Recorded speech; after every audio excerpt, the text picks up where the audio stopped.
In today's workforce, employees are asking one central question: can I get a little respect? 79% of employees will quit in today's workforce due to a lack of respect. Meanwhile, 83% of companies say that it's important to develop leaders at every level of the company, while only 5% of businesses have implemented leadership development at all levels. This, according to Zippia, the career expert. Lubna Forzley is a purpose coach who works alongside executives, entrepreneurs, and leaders who want to create goals which are aligned with their purpose. She's worked for more than 20 years inside leadership or consulting roles, inside internationally known blue chip organizations, and various industries such as e-commerce, banking, FMCG, and human development. She has managed her own consulting firm for more than 20 years and has held leadership roles in prominent companies such as Coca-Cola, UNDP, BNP, and so many others. She joined me this week to have a conversation about leadership, women in leadership, and how to develop leaders who know how to take initiative. I'm Kevin McShann. Let's have this conversation.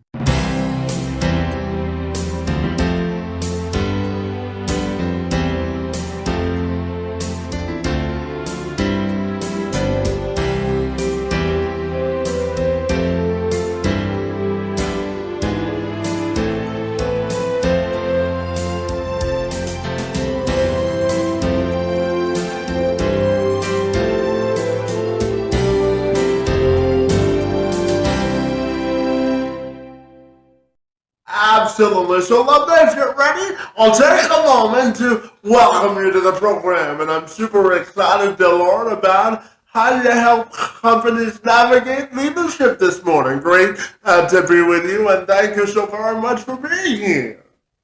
Well, thank you for having me. And you wanted to find out about how companies navigate leadership, right? Absolutely. So I know that you work with companies, executives, and entrepreneurs to help them lead with purpose. So I'm wondering if you can tell me about all the great work that you do. Sure. So if we step back a little bit, I think that the most important thing in life is to know who you are, where you're going, and why you're going there. And I think when you know these, then you're able to build a business that's aligned with these. You're able to recruit people that are aligned with these. You're able to focus your customer niche based on these. So for me, leadership is about having clarity and having direction, having a why, how, and what, and making sure that all of your employees and all of your customers and everybody is aligned towards achieving these. So that's what I do with companies, with leaders.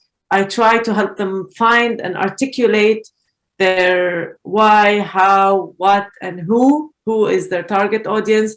And then I help them to share that with the world so that they can attract the right people that are aligned with these.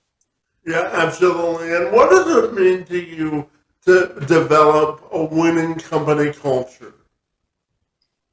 Well, a winning company culture for me is people who actually want to be there, who genuinely want to be in the company, who employees who want to work in the company and who work in community together to achieve the goals of the company, to do that with the right spirit, and to do that really like a family, for everyone to act like an owner and to want to achieve what the business wants to achieve. And how do you define measurable and impactful leadership? I would split it into two components, internal and external. So if we look at the internal component, I would say, are your staff happy? Are you profitable? And if we look at the external component, what are you doing for your customer? What pain point are you solving? Whose lives are you changing? What feedback are you getting from your customers? So I would always split it between the internal and the external, and I think having a balance between the two is super important. And I know you mentioned earlier about helping companies find their why. So I'm going to ask you about growing revenue and also finding your why. Why do you think those two things are so interconnected? Well, I think if you're not able to make revenue, it's hard, right? Because you need to sustain your business. You need to make sure that you're able to pay your employees, you're able to have a valid business, and therefore it's really important that you make revenue. And where I come into the picture is not just by defining the why, but helping the company make revenue based on the why. Because my traditional background is in the marketing space. I spent 15 years of my life focusing on marketing and studying marketing and working in global organizations in the marketing space. And that end result of marketing is really revenue. But without revenue, you can't achieve growth and you can't do a lot. But also with a lot of revenue and without purpose, you also can't do a lot because you end up failing. And so I think the combo of these two together is really important. And as you know, you spent a lot of your career in leadership roles with blue chip organizations, helping them to build their leadership strategies. So I'm curious to ask you about the best way you think companies and executives need to go about succeeding in today's business and corporate culture. So I'm going to focus my answer on working for big global corporates. What I would say is it's really important when you're working for global organizations at a leadership level or even at the employee entry level to be very visible.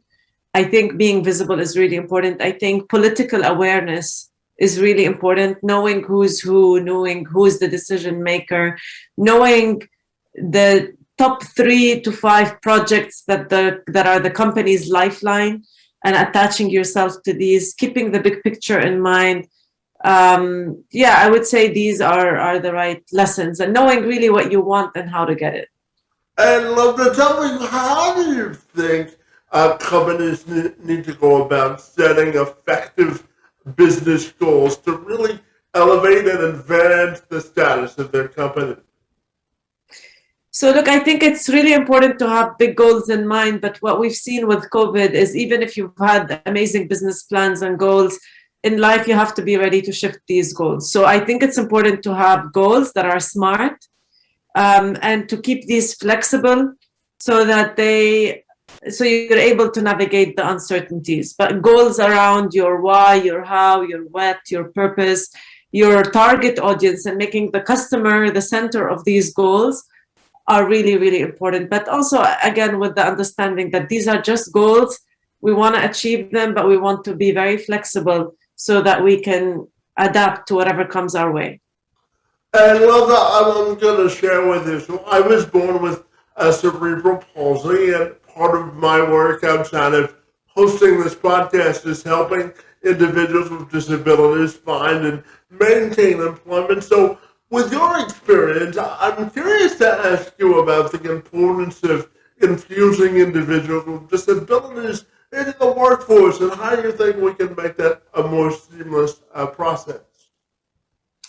Yeah, well, I think there are several elements to that. There's the individual and there's the corporate, and I think they need different strategies.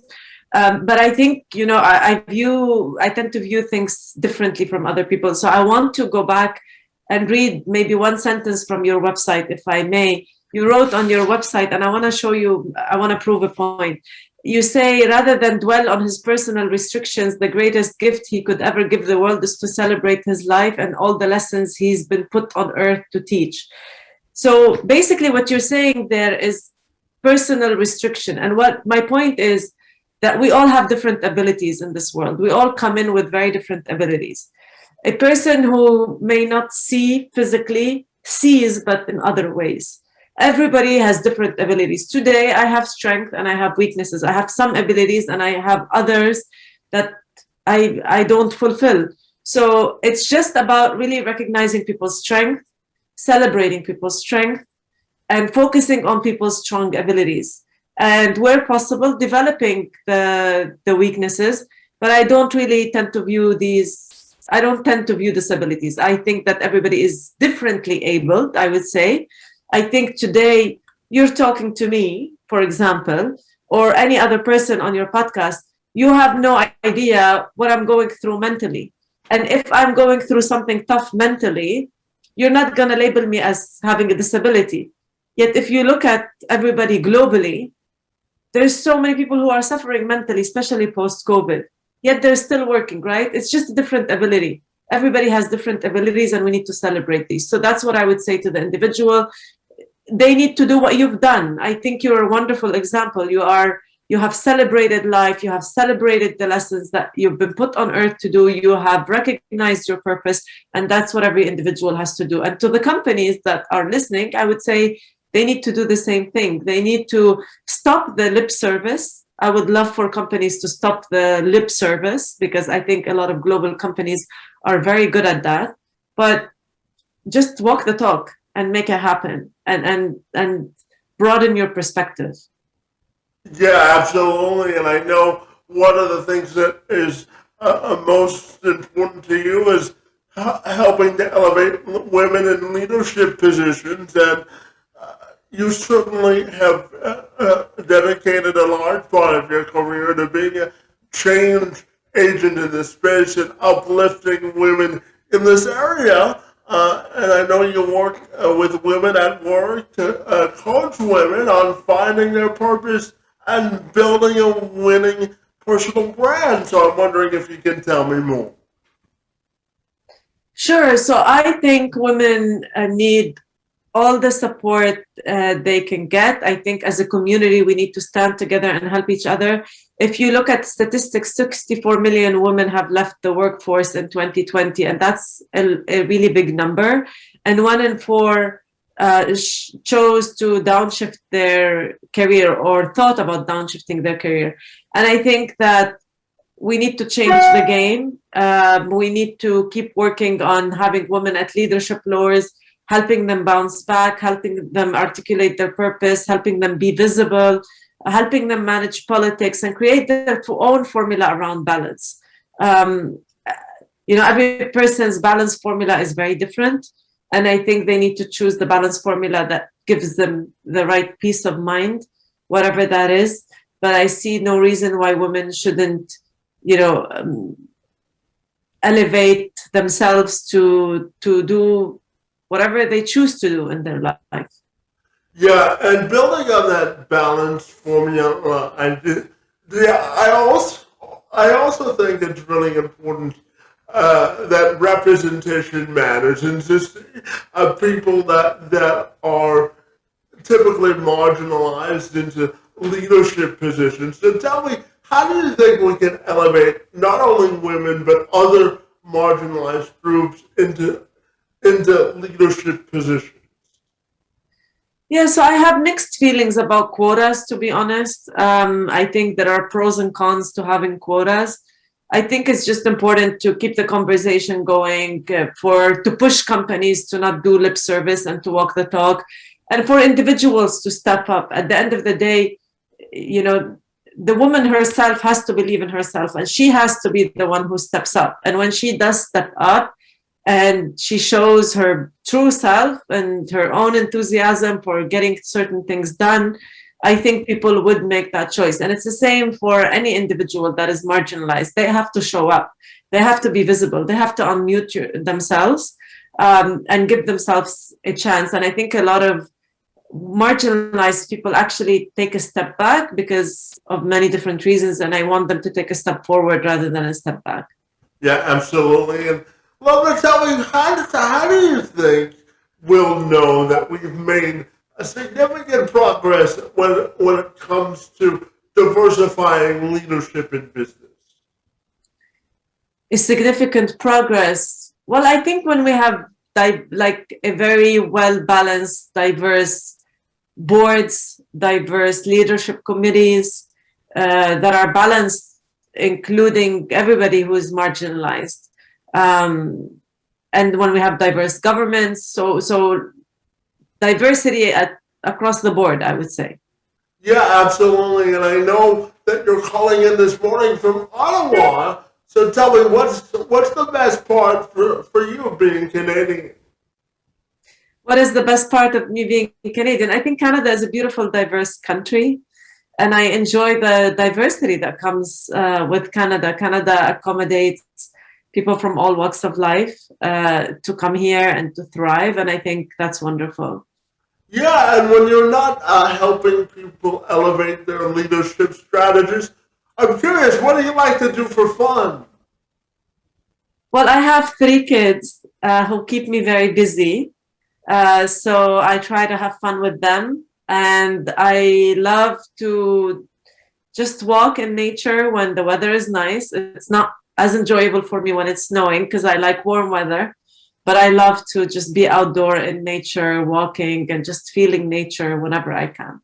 Yeah, I second the motion of enjoying the warm weather. I'm not a huge fan of winter myself, absolutely. So, and my final question for you this morning has to do with your own individual and personal legacy and how you may want that to be defined.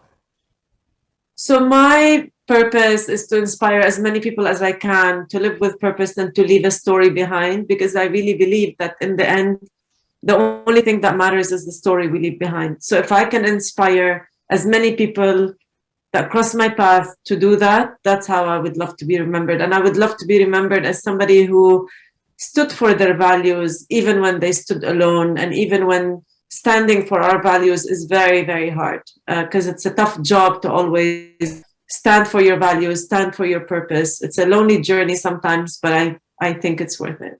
Absolutely. And finally, tell me, if people want to get connected with you, let them know what's the best way they can do that. I would love for people to connect with me on my website, lubnaforzley.com, or they can find me on my social media channels. I'm not very active on social media, but I will be soon. But they can find me on LinkedIn or Instagram and shoot me a message, and I'd be more than happy to talk to anybody. Well, fabulous. Well, I'm glad you carved out a few minutes to talk to me this morning about the importance of diversifying leadership. Your work in the space, and Tom, on my behalf, is most appreciated. And I want to thank you for being here this morning. And thank you for all the wonderful stuff you do in this world. And thank you for stepping up. I think we need more people like you who step up, who believe in their purpose, and who believe that they can do great things in this world.